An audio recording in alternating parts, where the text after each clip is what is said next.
no hay una métrica para decir cuándo se dará, pero que se va a dar, se va a dar. ¿Sí? O sea, la tendencia es clara.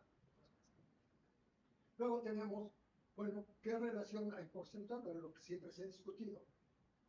La relación entre el PIB y el consumo de energía. Y aquí se ve claramente cómo, excepto en el 2004-2005, que puede ser por errores de tipo de energía que se consume, ¿sí?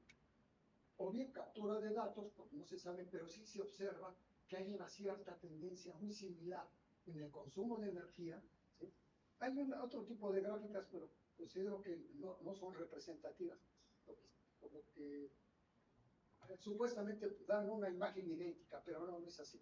Esta expresa más ese comportamiento. Pero ya al final, si nosotros vemos, pues ya del año 2018, cómo el comportamiento se hace muy simétrico, ¿sí? O sea, ya hay una alta correlación entre el consumo de energía. Por eso no tengo que decir que pues, es un factor más de la producción. Resulta, porque nada más consideran que es el trabajo y el capital, que son las máquinas y los trabajadores los que producen, pues no es cierto. A ver, bajen el switch a las máquinas a ver si se produce algo. ¿Sí? No, sin nada. Entonces, ¿qué es un factor de la producción? A ver, ¿qué se compra del trabajador? Pues su fuerza de trabajo. ¿Qué es fuerza de trabajo? Pues es energía. En realidad el capitalista lo que está comprando es la energía. ¿Sí? No le interesa el trabajador, disocia ya al trabajador mismo de lo que es la energía. A mí lo que me interesa es la energía. Ya el trabajador no me interesa, lo tengo que bañar, le tengo que dar casa, lo tengo que curar. Si se muere, pierdo, porque es como un animal. O sea, suena feo, pero todo el esclavismo lo vio como eso, pero además lo veía como una inversión. No compraba el reloj y tenía que hacer una bola de cosas para hacer. ¿Qué decidió el capitalismo? No seas tonto, mejor vamos a separarlo, que ellos se cuiden por sus propios medios, ¿no? Si no vienen a trabajar, pues no les tienes que pagar, no pierdes, ¿sí? La seguridad, la salud, ¿a quién se la pasaba? Pues al Estado. Se deshacen de todo eso, ¿sí? Son mañosos, o sea, no es que fuera una cuestión de piedad, de naturalidad, ¿sí? Pues llegaba el caso en esa época, más o menos como empieza eso, hay un libro que tengo de 1860, donde se extrañan, ¿sí? Porque un negro había llegado a ser presidente de México, y le cito la fecha, porque ¿quién estaba de presidente hacia esas épocas? Benito Juárez. O sea, cualquiera que tuviera un color no lechoso, ¿sí? Vamos a decir, era negro. No había medias tintas, ¿no? ¿Y eso qué significaba? Que no tenían cerebro. Porque al no tener alma, no tenía conciencia. Y al no tener conciencia, la conciencia la del cerebro. Entonces, por eso venía eso de la mente aguda y la mente obtusa, ¿sí? Porque formaba un ángulo en la frente que era hacia adelante, era una mente aguda, un ángulo hacia adelante. Si era al revés, era una mente obtusa. O sea, eran tontos, tipo simianos, lo comparaban con el simio. Bueno, ahí justificaban todo con tal de explotar la mano. Bueno, entonces esa es la idea. Bueno, ¿cuánto consume China? Esto es importante, porque su producción de energía se da con base al carbón, que es el primero que se da, ¿sí? Después le sigue, pues bueno, el petróleo, todavía existe el petróleo, va creciendo. Y después, pues, cómo va con el tiempo, cómo han ido aumentando las últimas, las nuevas son las energías. Pues son las energías limpias que se llaman, ¿sí? Que también, ahí sí lo separa China, porque dentro de las energías limpias ponen al gas, y el gas no tiene nada de limpio, es un fósil, ¿sí? Entonces, ahí tiene esa bondad, ¿no? Pero vemos cómo la importancia que tiene el carbón pues es inmenso. porque China es el primer país productor en el mundo de carbón, ¿sí? Pero por mucho, no es por poco, te puedes pasar a decir. Aquí nos damos cuenta cómo China, las veces que compone, tiene más carbón en comparación a la India de Estados Unidos. Él tiene 26.245 millones de terawatts hora. En cambio, Estados Unidos tiene 2.948. Ahora, ¿cuál es la lógica? Si yo soy rico en carbón, no tengo tanto petróleo, no tengo tantas energías, no puedo estar pensando en que voy a producir con base a lo que no tengo, porque caería en manos de otros, ¿sí? La inseguridad energética sería terrible. ¿Qué tengo que hacer? Son preguntas lógicas, como chinos. Tengo que aprovechar el carbón en lo que yo desarrollo nuevas tecnologías, ¿sí? Entonces, vamos a seguir produciendo, vamos a seguir consumiendo petróleo. Pero si nosotros analizamos, lo pongo aquí, si analizamos cuáles son los 5 países que producen más, casi el 80% de las emisiones de CO2 caen en 5 países. Y Estados Unidos no es chiquito, ¿sí? La Unión Europea, que no es un país, se considera como si fuera un solo país. Todos ellos producen cantidades inmensas de CO2. Pero critican a los chinos. ¿Por qué? Porque la fuerza está en el carbón y no lo van a dejar de consumir nada más porque los otros quieren, argumentando el cambio climático, ¿sí? No, es que lo estás, y que tú no. Por ejemplo, alguien hace ahorita una reflexión de cuánto gas carbónico se está emitiendo a la bomba, al mundo por las emisiones de los bombardeos que hacen en la quema. Nadie habla de eso, ¿no? Eso no importa. Todo sea por la libertad. Vamos a libertad a nosotros. ¿Cuál libertad? ¿Por qué? Porque hay tierras raras, ¿sí? Ucrania tiene demasiadas tierras raras, ¿sí? Por eso es la voracidad, ¿sí?, de los países occidentales. Porque no es posible llevar a cabo una transición energética y dejar de consumir carbón para crecer, porque si no, la única forma que tenemos es la transición energética, y la transición energética es a las energías limpias. ¿Cuáles son? Pues las que no producen gases de efecto invernadero, CO2, metano, óxidos nitrosos, los sulfurosos, etcétera, ¿no?, que son los principales gases que crean la capa de ozono, la capa atmosférica, ¿sí? O sea, son los que intervienen en ella y la contaminan, ¿sí? Nosotros tenemos una cantidad equilibrada para que el efecto albedo, ¿sí?, se compense con la entrada de los gases, de los rayos solares, el calentamiento. Pero sí, porque en la noche se va mucho calor. Entonces, si en el día ingresa calor, entonces el equilibrio térmico de la Tierra, ¿sí?, más o menos se ubica en 15 grados. Pero si nosotros alteramos eso, empieza a crecer, ¿sí?, por los gases porque ya sabemos sobre el cambio climático.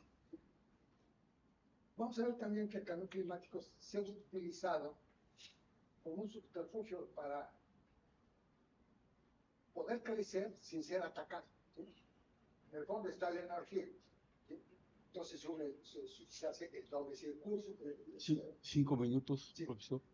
No, entonces, bueno, aquí vemos, no hay que nada más reforzar la idea, cómo está China en su composición energética, ¿sí?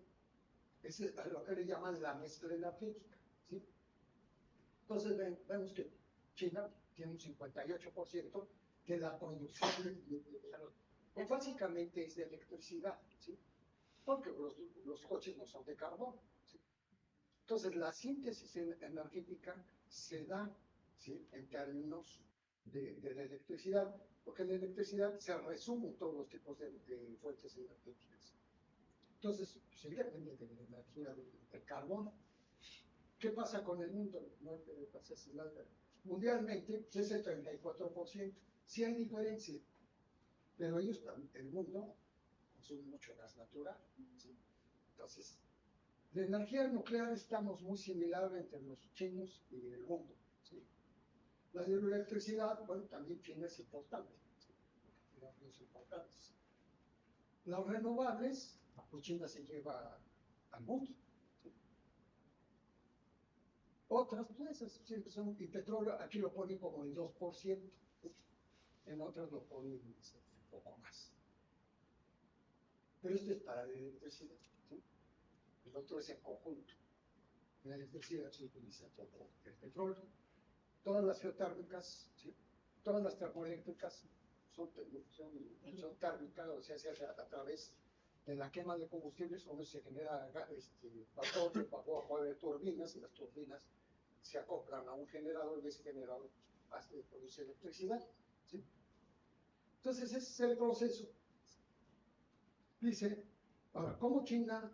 No puedo leer todo, pero dice, los preceptos políticos de la energética de China, voy nada más a esta, la forma de garantizar la seguridad del suministro. Bien, debemos tener energía, tenemos que cambiar el modo de desarrollo energético, ya no en función, ¿sí?, del carbón, sino en las energías limpias, porque eso me permite independencia. Saben que el carbón se les va a acabar. Optimizar la estructura energética, ¿sí? Toda la estructura de la distribución de la energía, porque el problema es, por ejemplo, ahorita es muy fácil decir vamos a meter energías renovables, pero de acuerdo ahora sí que a las instituciones, o sea, las leyes, hay algo raro, como cuando conviene, ¿sí? Las instituciones no son leyes y cuando no conviene son leyes y así se la llevan. A ver, una pregunta porque escuché con su experiencia. ¿Qué se necesita? Son las leyes, ¿no? Y dicen abiertamente, es un Estado narco, entonces quiere decir que en las leyes está legislada la autorización del narcotráfico, ¿sí o no? Por ejemplo, cuando tú hablas de una institución, como es la Constitución, la Constitución es una ley.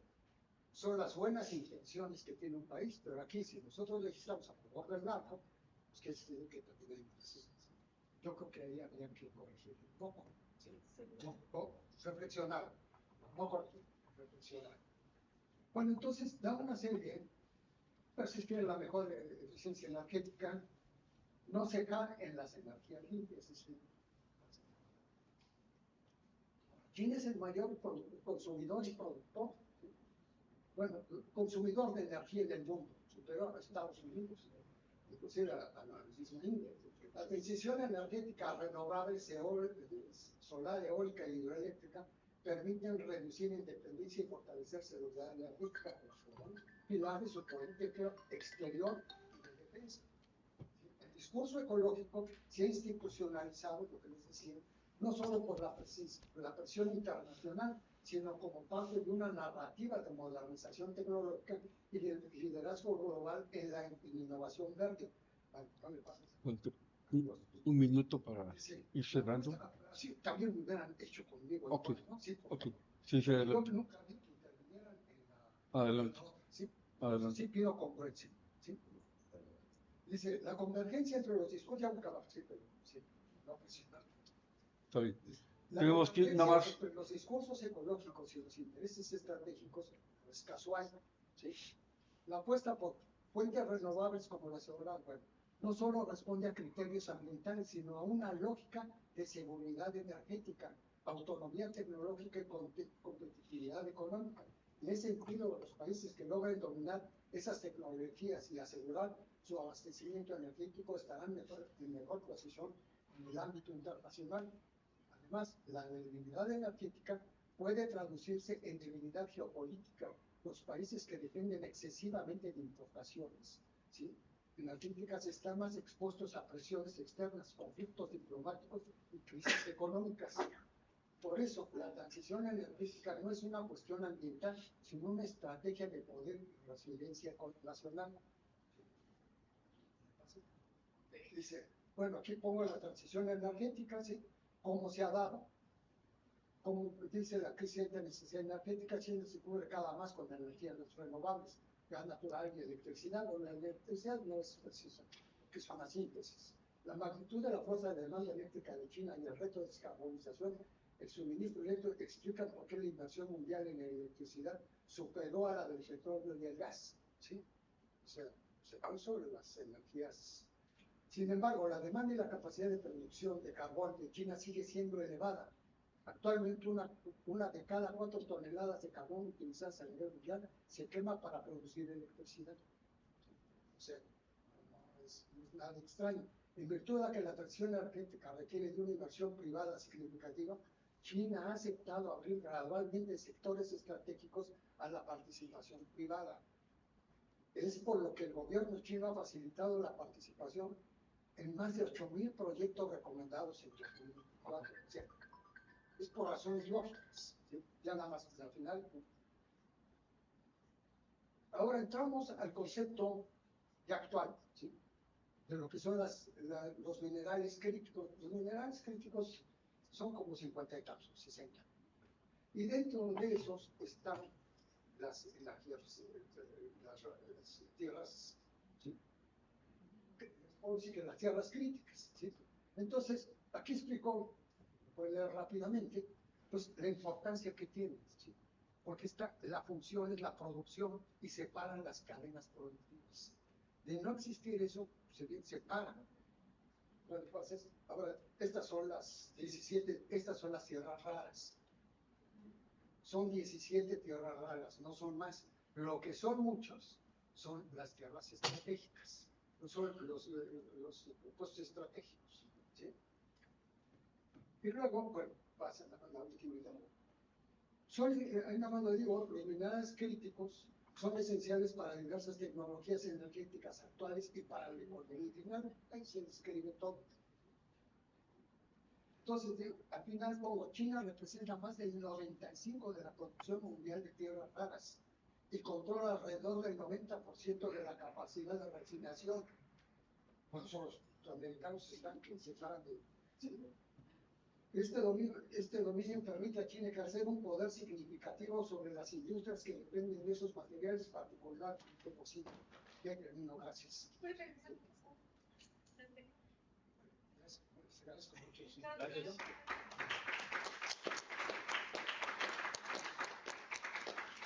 Muy bien, gracias, Walter. Nada más una aclaración, no es por molestar, tenemos un tiempo limitado. No, sí, está bien. No estamos en confianza, estamos adelante. Tampoco abuse. Sí, no. Abuso. Porque estuvieron duro, y hablan y el otro, pues ya estaba yo ya esperando. Bueno. Sí. Ya ves tu arbitrariedad a lo que conduce. ¿Eh? Tu arbitrariedad a lo que conduce. Dijiste, nos vamos a robar 20 minutos. Ahí están las consecuencias. Sí. Sí, lo digo. Adelante, está bien. Está bien, no hay problema. Vamos con la segunda exposición que le corresponde, bueno, a mi nombre y María Monserrat Zapata, Israel Luna Rivera. El tema es análisis caldoriano. ¿Tú vas en tercer lugar o quieres? No, está bien en tercer lugar. Israel Luna Rivera, y el tema es análisis caldoriano del crecimiento económico de China. Entonces vamos a pedirle a Monserrat Zapata que exponga. Por solo 27 minutos. No, fueron 20 minutos los que te volaste más. Tiempo suficiente, 27 minutos te voy a exponer. Ahí está la consecuencia. ¿Eh? Ahí está la consecuencia. Bueno, yo voy a exponer el nombre del doctor Ramiro y de mi compañero Israel.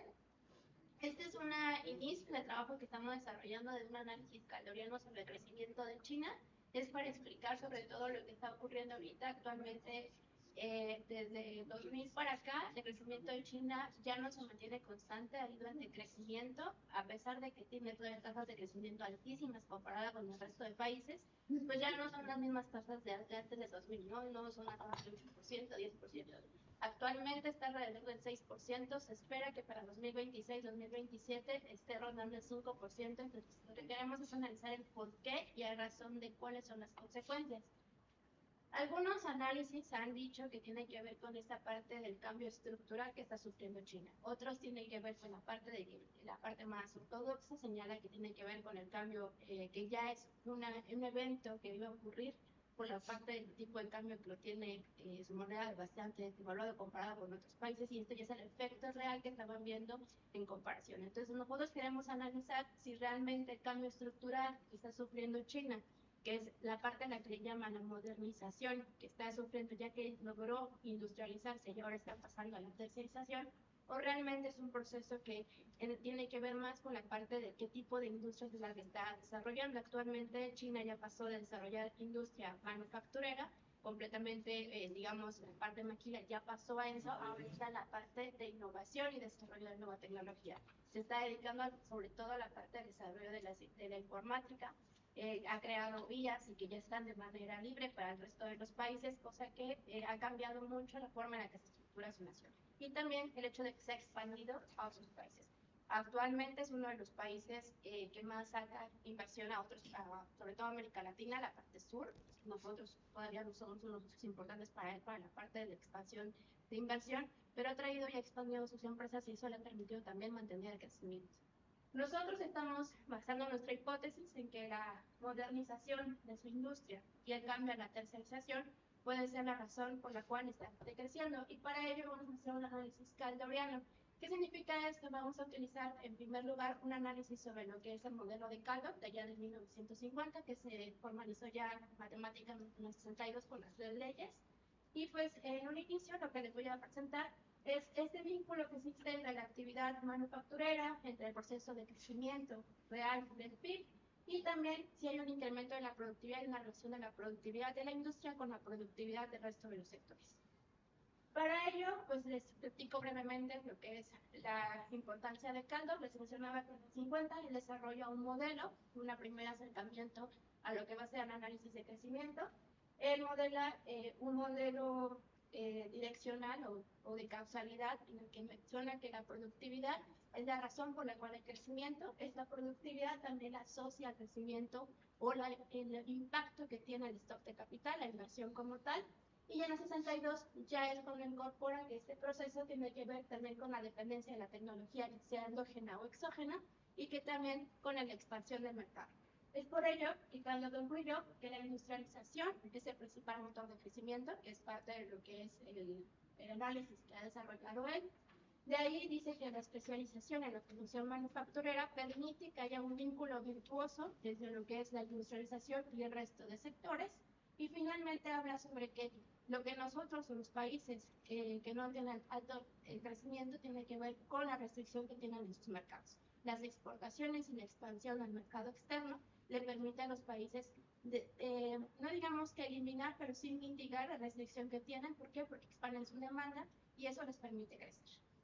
Entonces nosotros consideramos que el análisis desde la parte de la industrialización y la parte del análisis de la expansión del mercado permite entender qué está ocurriendo con China, porque si ya se analizado a China desde los modelos ortodoxos, pues China rompió con todo lo que se suponía que debía cumplirse, ¿no? La de tipo de cambio, las balanzas comerciales, la incorporación de un Estado activo, una política industrial activa dentro de lo que tiene que desarrollarse nacionalmente y el exterior, ¿no? Entonces China rompe todo eso que se supone debía cumplir una economía que estaba en desarrollo. Ahora, actualmente todavía se le llega a mencionar en algunos análisis que China es una economía en desarrollo, pero ya prácticamente China es una economía desarrollada. Pasó de ser un país agrícola por allá de los 70, todavía tiene bastante que moverse, pero ya el análisis ya no podemos comparar a China, por ejemplo, con un país latinoamericano. Estamos a años luz de ellos. China ya nos ha avanzado bastante, entonces el análisis de China ya no lo podemos considerar como un país en la periferia como se consideraba antes, sino ya es un país que está generando un cambio real dentro de la parte tanto productiva como de innovación. Ok, resumidamente, el modelo de Caldor se puede encontrar en 3 leyes, que Caldor bien mencionó posteriormente después de varias aplicaciones que realmente no se debería considerar leyes porque a veces no se cumplen. En algunas economías no se cumplía como tal, y hay muchos retractores en cuanto a la cuestión sobre la correlación que hay, cuál es la causalidad de uno con otro. En este caso nosotros vamos a en el primer acercamiento probar si se cumplen o no las 3 leyes. La primera ley explica el ritmo de crecimiento económico, tiene que ver mucho, pues está relacionado con el crecimiento del producto manufacturero. En este caso, la primera función primera función hace una relación directa entre el crecimiento del PIB y el crecimiento del Producto Manufacturero. Sin embargo, se hablaba que estaban muy correlacionadas y que una no podía implicar la causalidad de la otra. Por ello, posteriormente se analizó lo que va a ser el producto de lo que no es manufactura y el crecimiento del producto manufacturero. Después también se analizó que para eliminar esta relación espuria entre las variables, se analizara el crecimiento del PIB con la diferencia que existe entre el crecimiento del producto manufacturero y el crecimiento del producto no manufacturero. La segunda ley, que es la ley de Verdun, también conocida, implica una relación entre el crecimiento de la productividad del sector manufacturero directamente con el producto manufacturero. También existe una razón de relación directa y que hay críticas al respecto y se propuso una nueva fórmula que es la relación entre el trabajo o el crecimiento del trabajo manufacturero con el crecimiento del PIB manufacturero. Aquí, a mi parecer, es parte de lo que vamos a analizar más adelante cuando sigamos trabajando en este proyecto, es que cuando habla de la productividad, en ningún momento se menciona que sea productividad completamente laboral. La productividad, como bien se ha mencionado, que también tiene que ver con lo que mencionó el profesor anterior, no nada más el único factor en la producción tiene que ver con el trabajo, tiene que ver con el capital, con la tecnología, las energías y también la población y su capacidad para mantenerse. Cuando se analizan ese tipo de cosas, solo se concentra en la parte de trabajo, asumiendo que el trabajo está constituido por todas las personas que tienen, por ejemplo, una relación directa con el avance tecnológico. Aquí nos hace de diferenciación, por ejemplo, en el caso de trabajadores que tengan capacitación, trabajadores con poca capacitación, y qué impacto tiene la tecnología importada y nacional. Esas cosas nunca se desarrollan, sobre todo por el hecho de que cuando se quiere hacer un análisis de la vericidad de las leyes, no hay datos con que comparamos. Y esa es la razón por la cual solamente se analiza la parte del mercado, porque es una variable que sí se puede contar. Una, pues estuvo por la voz, es que de algo bronca. Y bueno, la tercera ley, que muchas veces las que no se llega realmente a verificar en los datos, en algunos análisis la dan por hecho, si se cumple la primera y la segunda, por ende se da la tercera, que es la relación de la productividad total, o sea, de todos los sectores, con el producto manufacturero de manera directa e indirecta con el crecimiento del trabajo no manufacturero. ¿Qué significa esta ley? En grandes rasgos, Caldor decía que cuando se cumple esta ley podemos hablar sobre la diferencia que existe en las tasas de crecimiento de los diferentes países. ¿A qué se dedica cada uno de los países? Tiene que ver cómo están creciendo. Si los países se dedican a la parte, por ejemplo, terciaria o primaria, sus tasas de crecimiento van a ser bajas, a diferencia de los que están completamente centrados en la parte manufacturera. Y también habla sobre que hay un círculo, o aquí es donde mete lo del círculo virtuoso, entre que existe la parte productiva, que va a generar que los otros sectores vayan creciendo, y a pesar de que haya una transferencia de trabajadores, por ejemplo, del sector primario al sector secundario o del secundario al terciario, no significa que se va a afectar la tasa de crecimiento, sino simplemente va a haber un acomodo de las personas y de la tecnología que se va a utilizar. Y para ello, pues brevemente les comento cuáles son las políticas de China. Pues China se ha centrado en mantener estable el crecimiento, o por lo menos por arriba del 5%, pero se está preocupando, como bien dijo el profesor, la parte de la mitigación de la industria en el medio ambiente. No nada más en la parte de la extracción de los minerales, no nada más en la parte de energía, sino también cuánto está contaminando y cuánto daña su medio ambiente. Eso le ha impedido o ha generado que busque otras regiones donde ubicar sus empresas. Por eso ha implementado las políticas de lanzar sus empresas, sobre todo más manufactureras, con esta parte también de la guerra comercial con Estados Unidos, de dejarlas en algunos países de América Latina con el que puedan comerciar rápidamente. La otra es generar un crecimiento en la agricultura. La agricultura, como les voy a mostrar más adelante, ha caído bastante en lo que es la parte de la producción y la parte de su crecimiento, y quiere agregarle valor agregado porque está considerando que si no tiene con qué alimentar a su población, necesita las importaciones de otros países, y otros países ya no quieren comerciar directamente con él por esta cuestión de las partes de los aranceles. Entonces, para China es importante generar nuevamente su mercado agrícola, sobre todo también porque hay una expansión bastante fuerte de la gente que pasó de la zona rural a la zona urbana.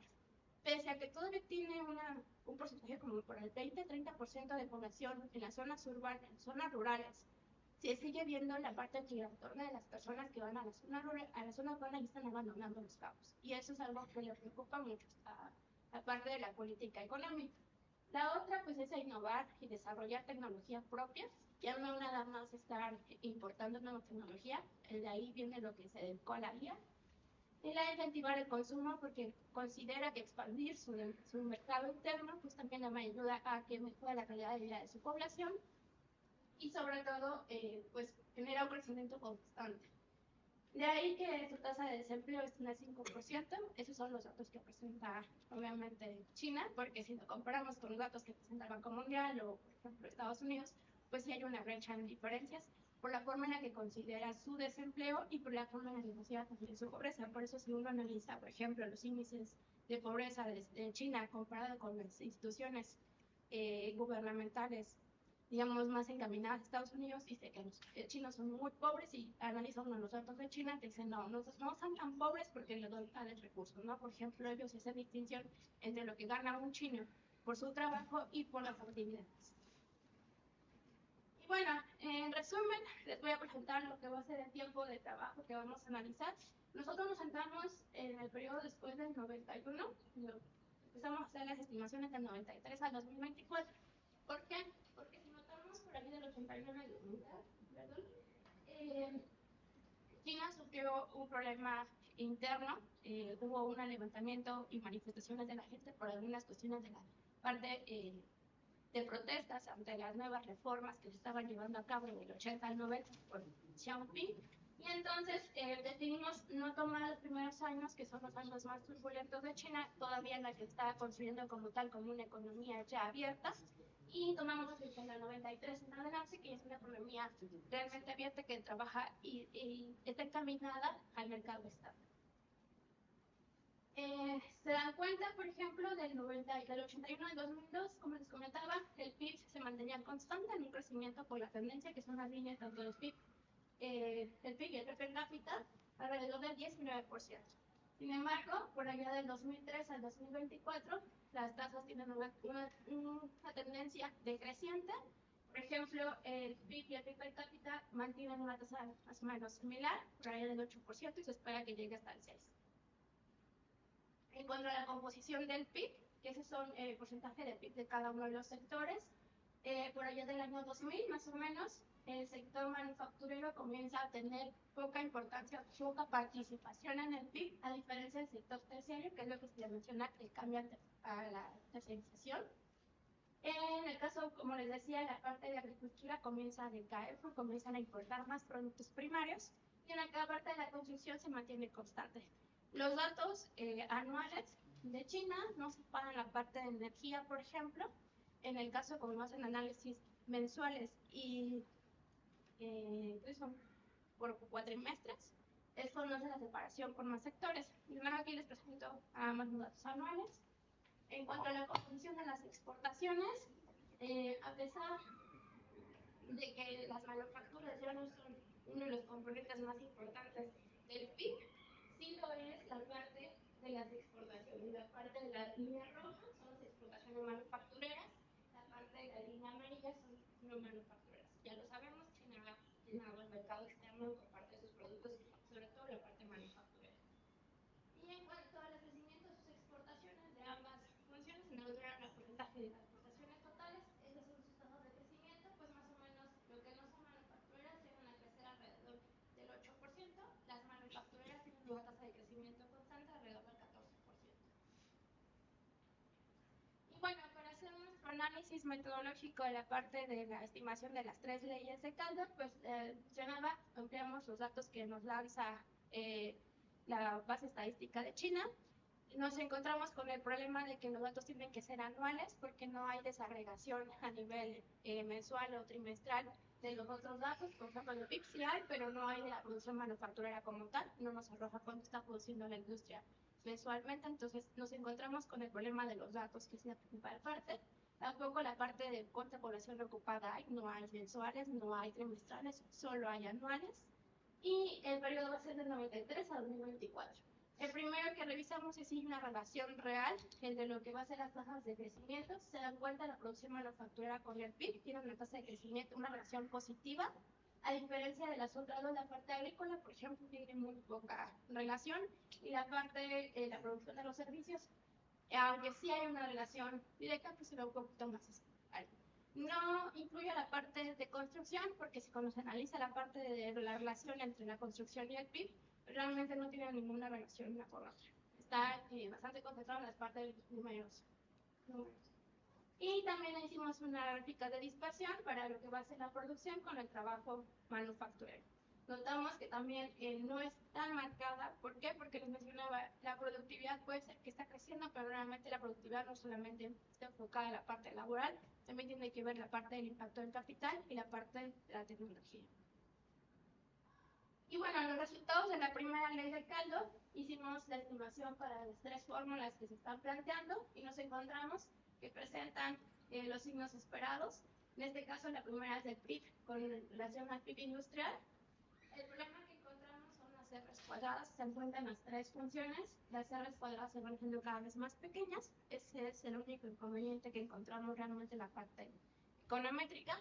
En cuanto al problema de la correlación o de la heteroelasticidad o la normalidad, pues al 5% de p-value las pasa todas las pruebas.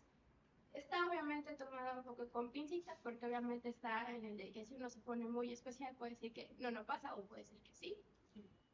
Nosotros la parte queríamos probar primero si se cumple así como está la función, se cumplen las leyes, sí, para poder hacer ahora nosotros las modificaciones a la fórmula como tal que se presenta. La primera crítica es la parte de la productividad, la segunda es la parte de que se está considerando, cuando se habla por ejemplo en la segunda ley de Taylor, está considerando que si alfa 2 o beta 2 son mayores que 0, significa que tienen la función de producción rendimientos positivos o crecientes. Entonces, ¿de dónde vienen sus rendimientos? ¿Vienen del capital, vienen del trabajo o vienen de la tecnología? Y en este caso, tampoco se habla, cuando se hablaba de esa función de producción, cuando la presenta Caldo en su momento, tampoco se metía lo que es el capital humano. Entonces, la idea es visualizar realmente si el impacto que nos está marcando las funciones, tanto de la productividad de la manufactura como el crecimiento del trabajo, si realmente expresa esta función. Y es beta 2 igual a 0.695 aproximadamente en las dos funciones, que nos está diciendo que tienen rendimientos positivos, suficientes, y de dónde provienen es la idea. Y la tercera ley de Caldo también se cumple. Igual tenemos el problema de que la R es bastante pequeña comparada con lo que se esperaba. Y aquí sí tenemos un problema, nos ponemos un poquito exquisitos con la parte de autocorrelación entre las variables.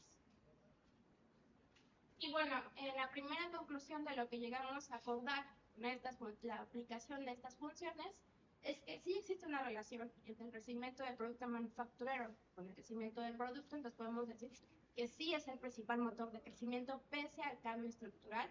Ahora lo que nos queda por estudiar es este cambio estructural lo podemos analizar por periodos, porque aquí estamos analizando completamente el periodo del 93 al 2024. Como les mencioné, a partir del 2000 hay un cambio estructural para la terciarización. Entonces, es importante identificar si el sector manufacturero perdió esta capacidad de ser el motor de crecimiento y esa es la razón por la que no está creciendo a las tasas de 8%. También ve el impacto real que tiene la productividad total y la productividad total de la manufactura con la parte del producto. Porque les estoy mencionando mucho, lo que se hace es un aproximado con la parte del mercado laboral, la idea es identificar la productividad total de los factores y para ello hay que hacer una estimación de cuáles son la participación de cada uno de los factores. Actualmente INEGI tiene una metodología para calcular esta productividad, que es el método de Keynes, lo que se llama, en el que saca cuáles son las ponderaciones de cada uno de los sectores, de los factores que son la parte de lo que le llaman servicios, la parte laboral, la parte de energía, capital, que es promoción bruta de capital, y creo que también la tecnología. Entonces la idea es hacer algo similar con China, porque China no presenta datos, uno se lo busca en sus estadísticas, no presenta datos de la productividad. Lo único es que han hecho una aproximación de la productividad real de China, del total de sus factores, es en la Workbench Table, tiene una, pero la tiene desactualizada, tiene hasta 2019, entonces no podemos ver los últimos años, y también tiene una metodología bastante, digamos, de revisarse, porque tiene datos que tiene ausentes cuando uno revisa la base completa. No tiene toda la información de todos los años, hay información que tiene estimada, entonces hay que corregir esas partes y nosotros vamos a dar la tarea hacer la estimación de la productividad con los datos existentes. Entonces es un poco más de talacha para realizar y por eso lo que estamos presentando en un inicio es una idea de un proyecto que vamos a desarrollar más adelante. Y bueno, eso sería en grandes rasgos pues nuestro trabajo y nuestro.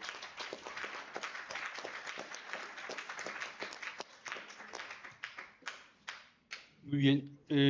Como tercera exposición, Ernesto, invitamos a Ernesto Turner a que pase. Entiendo que va a exponer Ernesto a nombre de Fernando Velázquez, Vadillo y Walter Luche, que hacen equipo para exponer expansión y endeudamiento. Una estrategia china de control.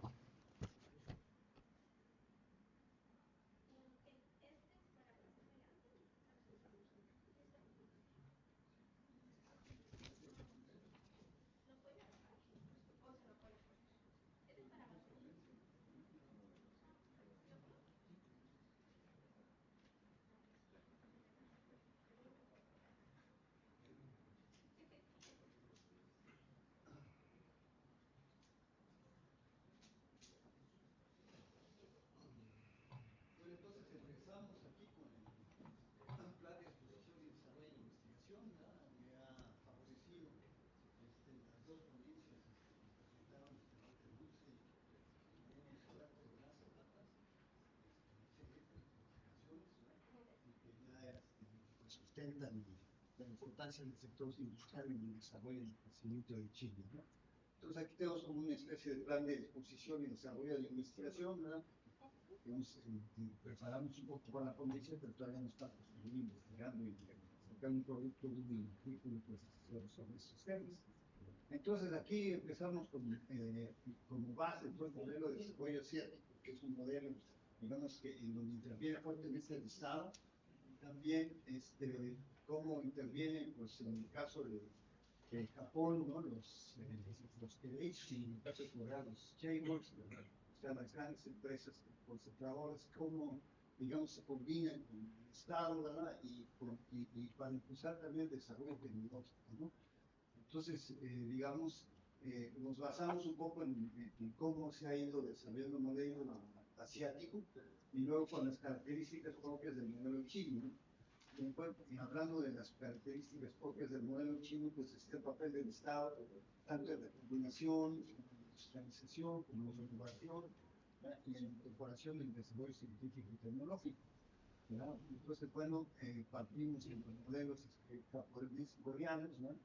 En donde pues, se parecen ahí los grupos industriales de las grandes empresas concentradoras, digamos, que impulsa el Estado y los sectores estratégicos que impulsa el Estado. Y bueno, planteamos también cómo se pasa del tropismo en la casa matriz y los ideales en el modelo americano de los años 50, de los años 90, y todo eso, cómo se pasa al modelo japonés just in time, al mismo, ¿no? Y entonces, bueno, vamos viendo cómo haya evolucionado la historia económica internacional, la economía internacional, y cómo se pasa pues de las casas matrices y filiales que impulsa los Estados Unidos del turismo con la globalización, ¿no? Entonces aparecen los modelos exportadores, digamos los tigres asiáticos, ¿no? Impulsando el desarrollo. Y se va pasando pues de un modelo en donde era predominante la producción, ¿no? Donde el gerente de producción era el modelo de la empresa, a modelos en donde empieza a ser muy importante el consumo, por el plan de mercados de consumo en Estados Unidos y Europa, ¿verdad? Y luego pues como los países que implementan modelos exportadores y globalistas, ¿verdad? Y apoyándose pues, fuertemente en las exportaciones, van a ser los que tienen éxito, ¿no? Luego se plantea como ya una vez que se va pasando a un periodo en donde, digamos, el mercado tiene y el consumo, ¿no? Tiene un papel preponderante, ¿no? Ya la producción no se proyecta en base digamos, a las directivas de los gerentes de producción, sino que ya hay que adaptar los productos, ¿no? a los mercados, los grandes mercados europeos y americanos, ¿no? Y hay y empieza a surgir la competencia oligopolística, ¿no? Por la diferenciación del producto, ¿verdad? Y por la marca, etcétera. Entonces, bueno, eso lo planteamos como un paso, ¿verdad?, hacia el modelo just in time, hacia la globalización, ¿verdad?, el modelo exportador. Entonces, bueno, tenemos una expansión del comercio, ¿verdad? Ahí, bueno, retomamos un poco la importancia que tuvieron las Sobushosha en el desarrollo del modelo japonés. Las Sobushosha fueron 10 empresas que eran las empresas comerciales más grandes del mundo en los años 90, ¿verdad? Y que creó justamente el Japón para poder exportar e importar, o sea, trabajábamos por sectores, ¿verdad? Y entonces había empresas, digamos, en el sector del acero, en los sectores militares, cada sector había. Entonces estas empresas se dedicaban a exportar y a importar, ¿verdad? Pero, digamos, controlaban una gran parte de las importaciones y exportaciones del Japón, ¿no? O sea, a nivel de mercado interno manejaban como el 40% del mercado interno, como el 60% de las importaciones y también con el 40% de las exportaciones. Entonces, bueno, ahí también conociste la importancia del marketing al interior de la empresa, ¿no? Antes había departamentos más bien de ventas, ¿verdad? No era necesario, se producían productos estándar, ¿no?, en grandes cantidades al menor costo, ¿verdad? Y entonces cómo se pasa a productos, digamos, diferenciados, en donde, bueno, hay que aumentar el valor agregado y ganancias mercados en los países desarrollados, ¿verdad?, a través de la diferenciación del producto y el impulso de las marcas. Bueno, entonces ahí, una vez que planteamos cómo Japón, ¿verdad?, fue superado a los Estados Unidos desde el punto de vista tecnológico, ¿no?, y cómo, digamos, Estados Unidos va teniendo un déficit con respecto a Japón, ¿verdad?, y cómo Japón va acumulando reservas, ¿verdad? Entonces, cómo los Estados Unidos, con el acuerdo Plaza del 86, ¿no?, con Japón y con otros países para, digamos, reducir su déficit. Entonces, bueno, ahí tenemos también en alguna medida el surgimiento de la financiarización. Y bueno, desde antes, si nos metemos a analizar los países en desarrollo, ¿no?, vamos a tener el problema de la crisis de la deuda y de la trampa de la deuda. O sea, aquí como, o sea, en nuestra exposición, planteábamos expansión y sometimiento, ¿verdad? Y entonces, la expansión, pues, la centrábamos en la explicación de cómo se desarrollan los países, como la economía americana y el Japón, y así cómo van creciendo los diferentes países, y las características de los modelos en Corea, en Japón, en Estados Unidos, en Europa, hay una cierta diferencia, ¿verdad? Y luego, pues, se plantea cómo viene, digamos, la crisis de la deuda, cómo se genera a partir de la energía y del petróleo, digamos, en el Medio Oriente, los conflictos en el Medio Oriente, entre los países árabes y Israel, ¿no? Entonces, cómo pues, se da el ascenso del petróleo, la aumento de las tasas de interés. Ahí pensamos ilustrar en el caso de México, ¿verdad? Mucho cómo se produce la crisis de la deuda, digamos, la pérdida, digamos, o el sometimiento de las reservas petroleras y de la capacidad tecnológica, ¿verdad?, de desarrollo de un sector petrolero y petroquímico, cómo se pierde esa posibilidad, ¿verdad?, cómo se va surgiendo el país digamos, a los dictados del FMI, del Banco Mundial, y después de todo también de los acreedores, ¿no? Entonces ahí sí se retoma pues un poco lo que luego se va a plantear o lo que actualmente se le imputa a China, es decir, China, bueno, se dice actualmente China presta para someter a los países, ¿no?, para a través de la deuda, ¿no?, hacer que transfieran sus materias primas y digamos, pues se desindustrialicen o no avancen en su industrialización. Pero realmente, pues estas cuestiones fueron lo que sucedió con la crisis de la deuda, ¿no?, la trampa de la deuda, y con el proceso de Washington, pues, países acreedores, los bancos, ¿verdad? Entonces, tocaríamos ese tema para ir planteando cómo se pasa de un modelo en donde predominaba pues, el comercio internacional, ¿no? Y se pasa a un modelo en donde ya la financiarización y las finanzas, incluso al interior de la empresa, van a dominar, digamos, la producción, ¿no? Entonces, bueno, ahí se plantea la que es de la deuda, la trampa de la deuda en el proceso de Washington, ¿no? Entonces, bueno, cómo se vienen con las políticas del proceso de Washington, todo eso de apertura financiera, la estabilización de la banca y el sistema financiero, digamos, porque acá en América Latina, bueno, pues en países emergentes, y luego pues ahí planteamos los dos modelos diferentes, ¿verdad? Que sería el modelo pues, americano basado en el mercado y en la bolsa, ¿verdad? Y bueno, el modelo chino diferente de financiarización, más basado en el Estado, ¿no?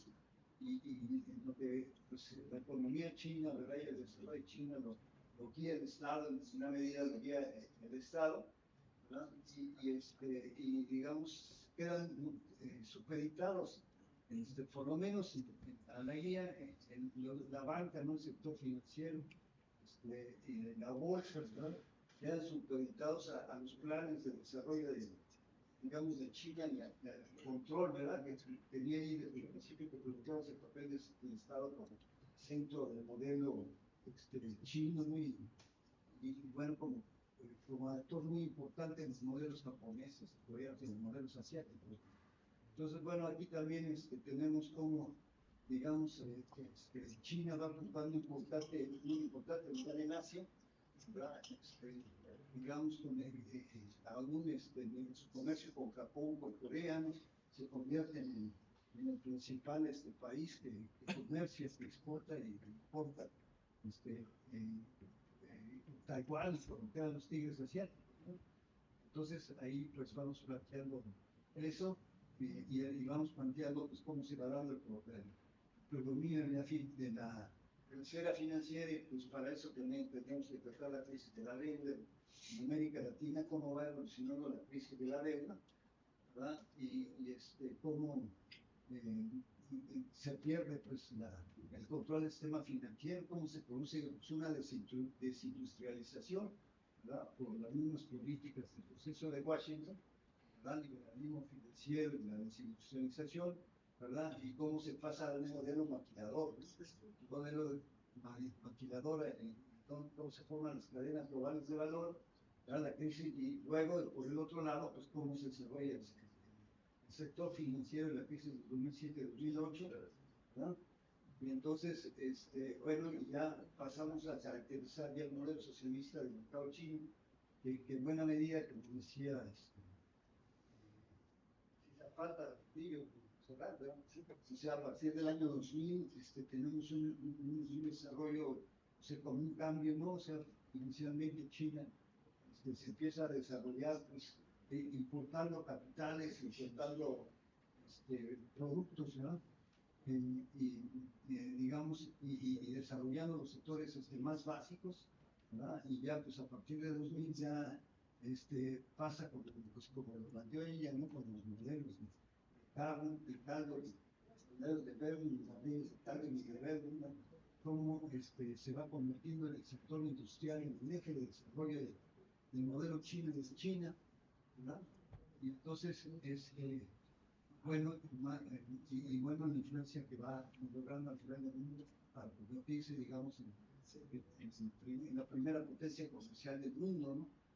Y luego, pues ya se entra ahí a plantear un poco volver a la trampa de la deuda un poco para América Latina, ¿verdad? Y entonces ahí ya planteamos cómo empiezan una especie de caminos divergentes en América Latina, ¿no?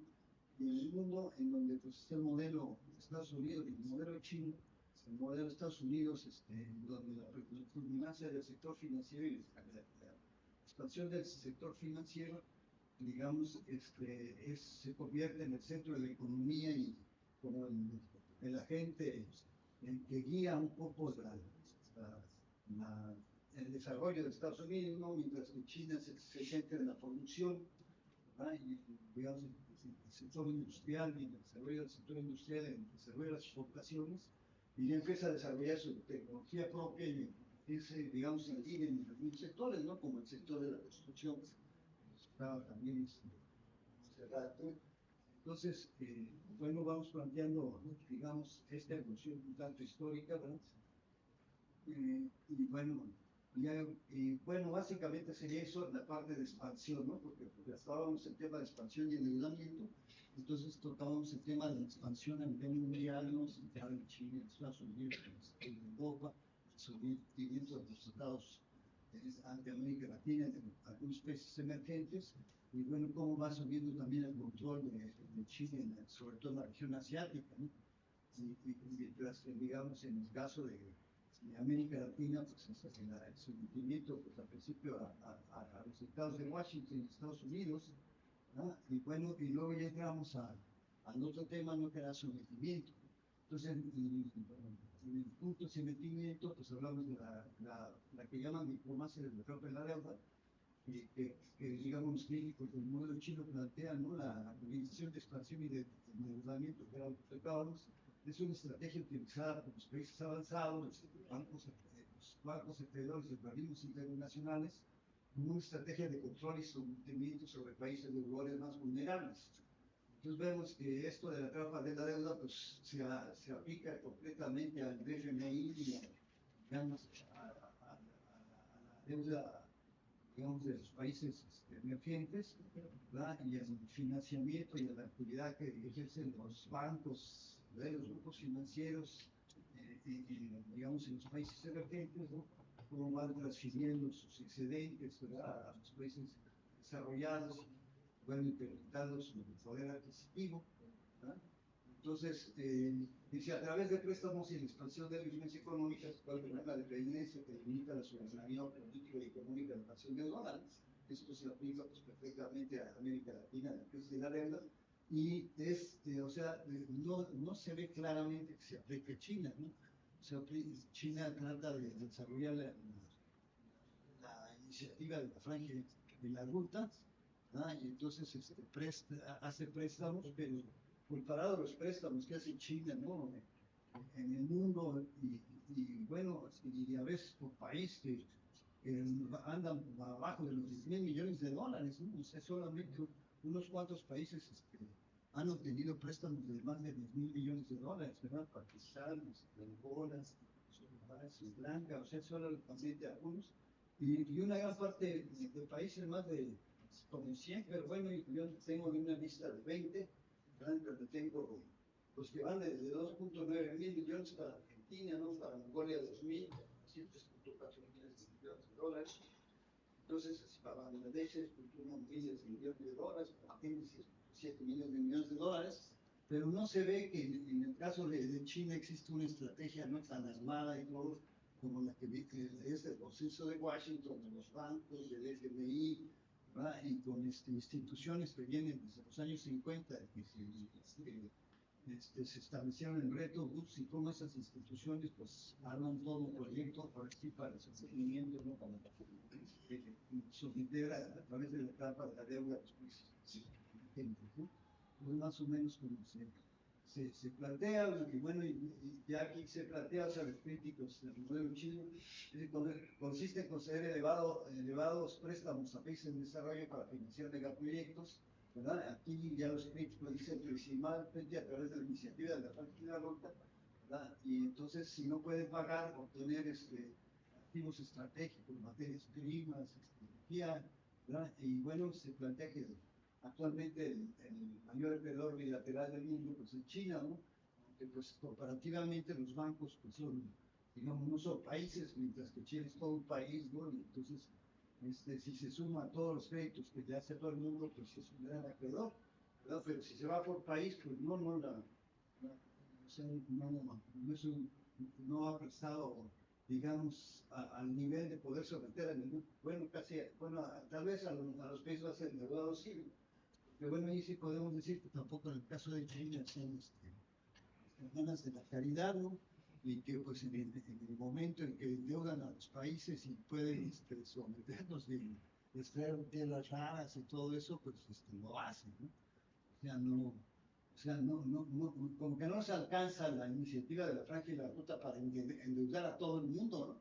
Y poderlo someter, ¿no? Sino nada más algunos países de África, de Asia, pues son los que caen en la trampa de la deuda, y otros países, pues China desarrolla, también ha desarrollado mucho proyectos con los países con el objeto de conseguir transferencias tecnológicas, ¿no? Por ejemplo, en el mismo Internet, en YouTube, salía un agricultor, ¿verdad?, del norte de México, que lo habían invitado a los chinos para que los asesorara en la producción de maíz, ¿no?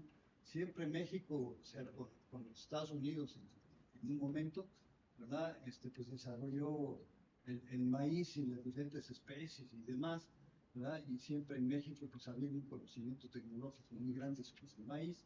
Y bueno, pues, a este mexicano que lo invitaron a trabajar en China, pues decía ahí que eran cientos de hectáreas, ¿no? Los terrenos que se centraban eran pues, casi de miles de hectáreas, ¿no? O sea que eran terrenos muy grandes, y pues con eso de la escala de producción y todo, ¿verdad? Pues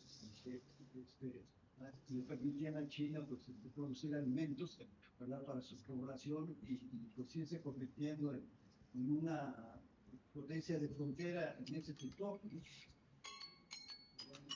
aquí tenemos el modelo de desarrollo. Bueno, esto ya lo habíamos explicado antes, ¿no? Los resultados económicos alcanzados por la expansión de China se alineen con la perspectiva teórica de los modelos asiáticos, indican que el papel fundamental de la industria en el desarrollo de estos países, ¿verdad? Como me planteaba Serrano, por el leyes de Taylor y de Verdun, y la dinámica de su proceso de industrialización en la inserción en la economía internacional.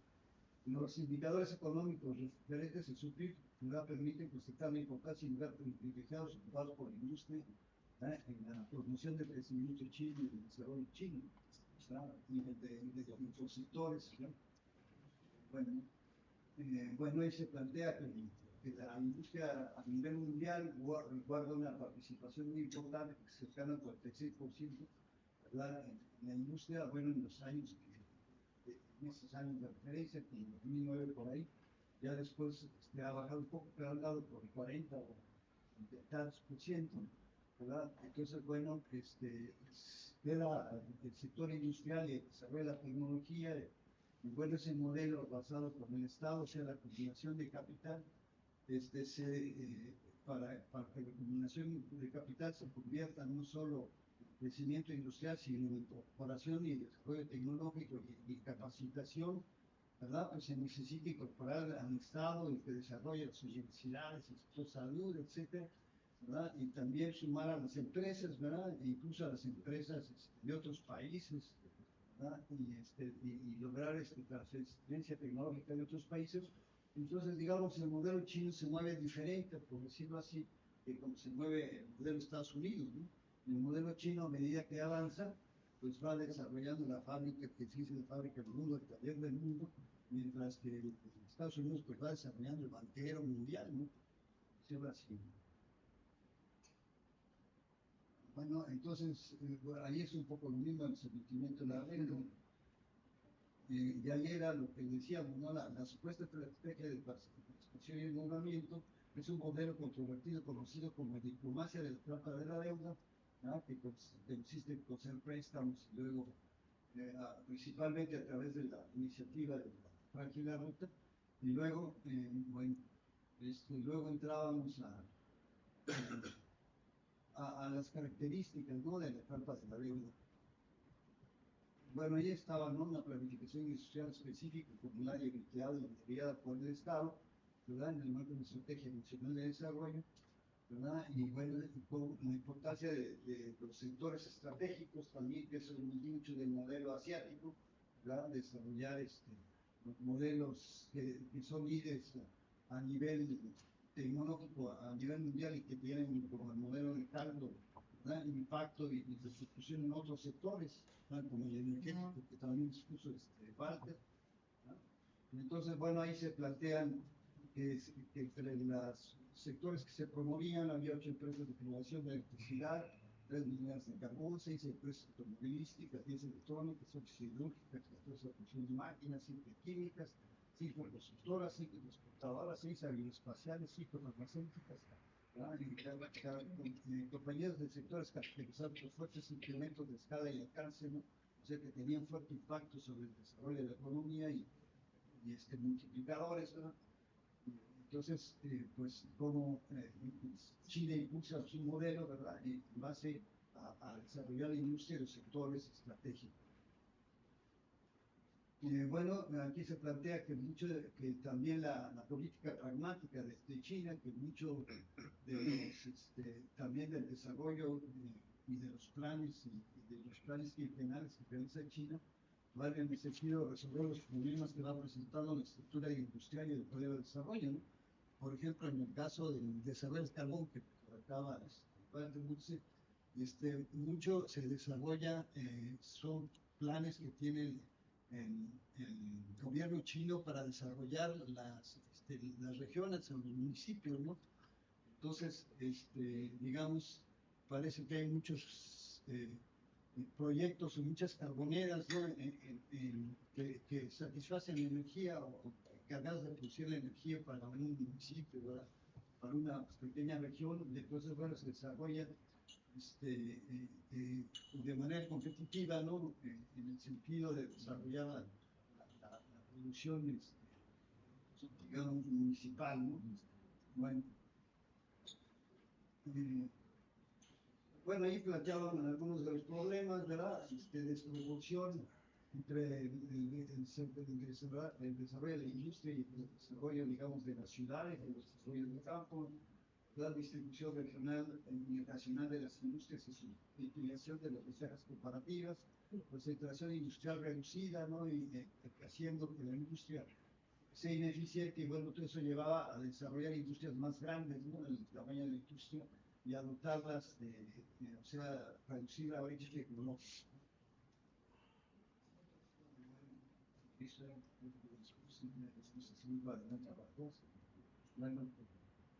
Entonces, bueno, ahí se planteaba también cómo la estrategia industrial y luego se fue definiendo a partir de etapas y de planes quinquenales, ¿verdad? Y entonces cómo en cada etapa, a partir de los planes quinquenales, se desarrollaban ciertos sectores, ¿verdad? Y las estaciones, ¿verdad?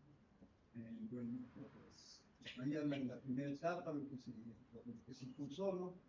Bueno, y ya se relaciona la expansión con la industrialización y el modelo propio chino, ¿no? Que es lo que tenemos, ¿no? Y bueno, y ahí está una enumeración de planes tecnológicos, ¿no? Es un programa de tecnología clave de 82, el programa 2 de 87, el programa nacional de los productos de 88, ¿no? En fin, diferentes programas tecnológicos que está impulsando China y digamos, sobre los que va para mantenerse como taller del mundo, la fábrica del mundo, ¿no? Y bueno, el desarrollo de la competitividad y también que sucede la productividad, que les decía, la productividad, o sea, de acuerdo al modelo socialista chino, pues habría que, digamos, tal vez la macroeconomía habría que, digamos, adecuarla un poco y compararla con la experiencia china, ¿no? Para ver, pues cómo funciona, ¿no? O sea, existe pues una gran crítica en el sentido de que, digamos, como resultado de la crisis de la deuda, de que los países en desarrollo, ¿verdad?, se dedicaban a controlar la inflación, ¿verdad?, en lugar de desarrollar o de impulsar el empleo, o de desarrollar las industrias, dejaban que los países se desindustrializaran, que se desarrollara la economía informal y entonces, digamos, se descuidaban esas cosas bajo la idea del liberalismo y del modelo, digamos, un poco clásico, ¿no? De reducir la presencia del gobierno y de centrar las cosas en la estabilización de la economía, ¿no? Entonces,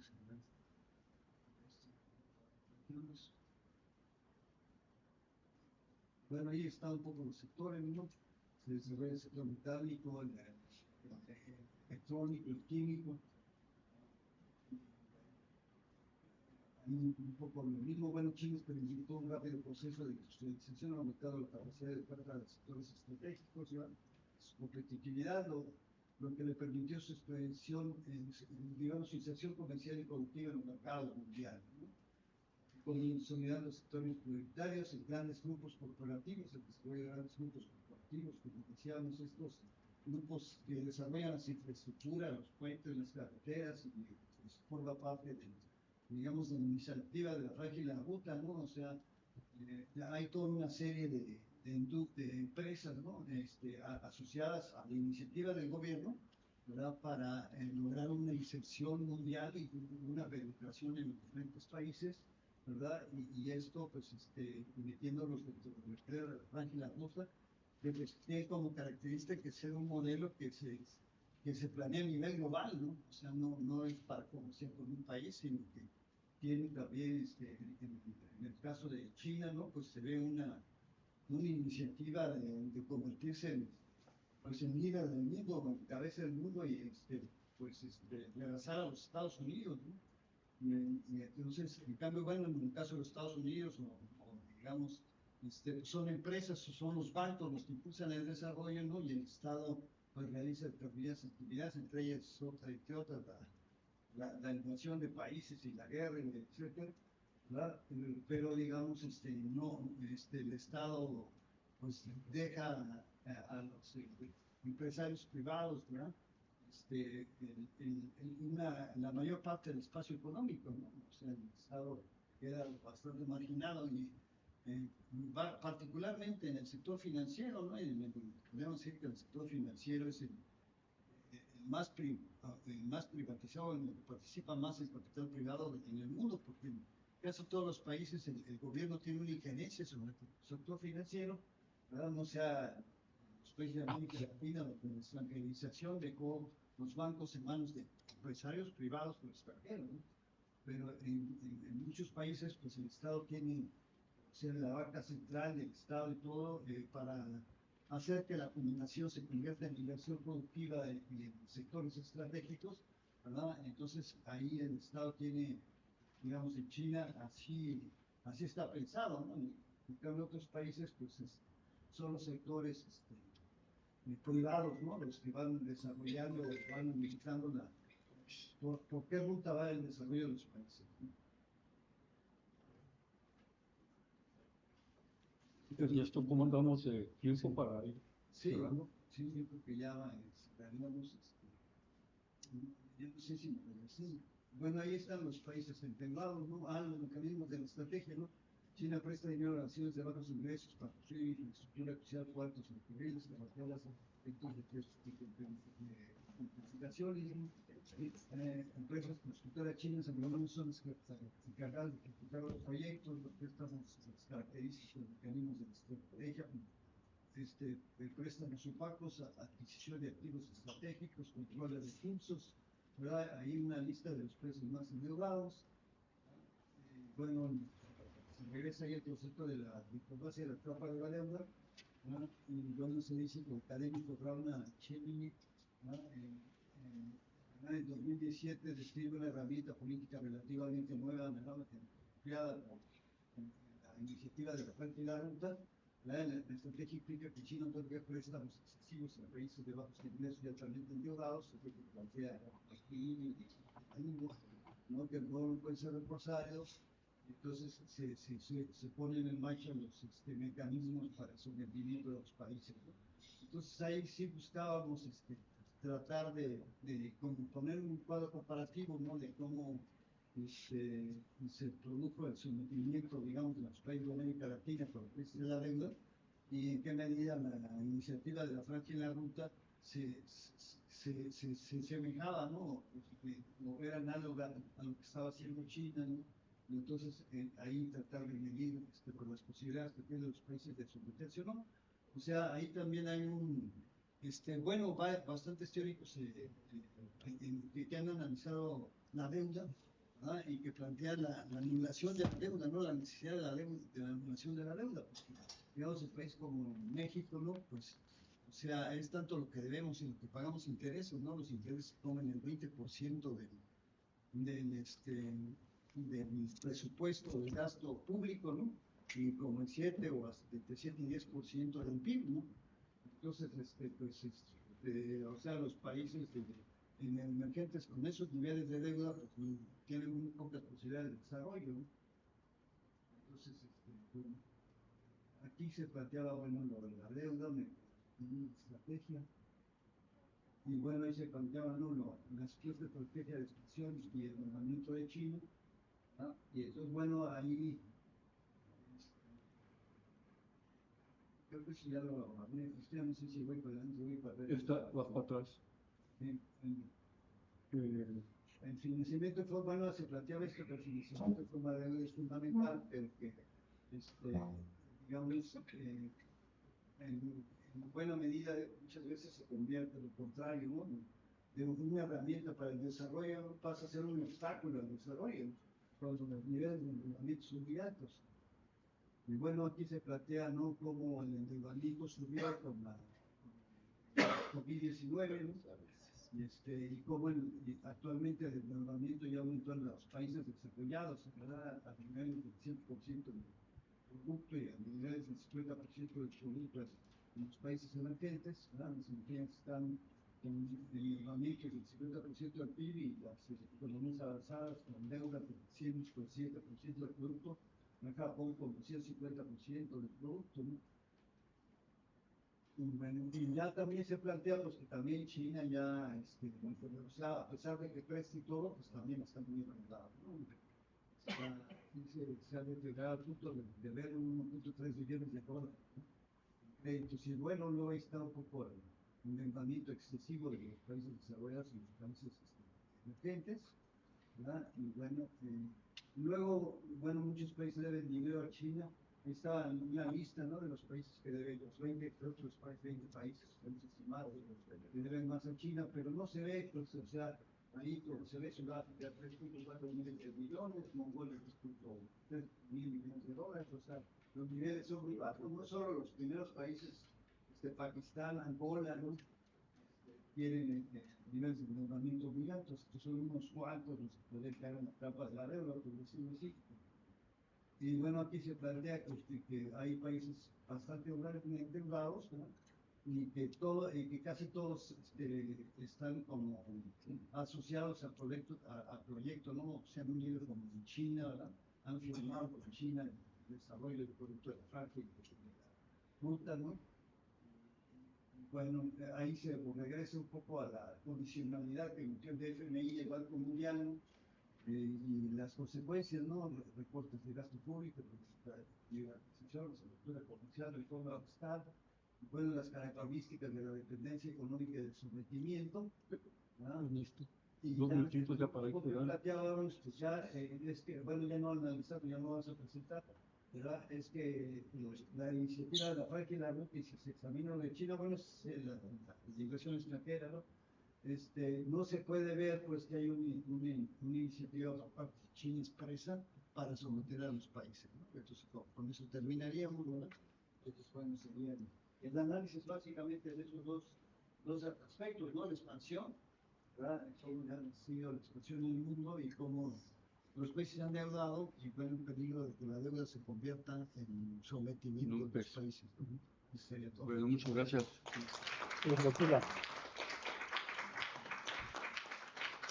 Bueno, con esto damos por finalizada la mesa 9, ya es hora de ir a comer. Y mandé, ¿nos tenemos tiempo para las preguntas? Una o dos preguntas. A ver, Francisco. Para su modelo de ustedes, no sé por qué utilizaron mínimos cuadrados. Y no sé si hubieran podido usar logaritmos. Sí. Para mejorar la regresión por la correlación que estaba allí. Y no sé si también pueden mejorar el modelo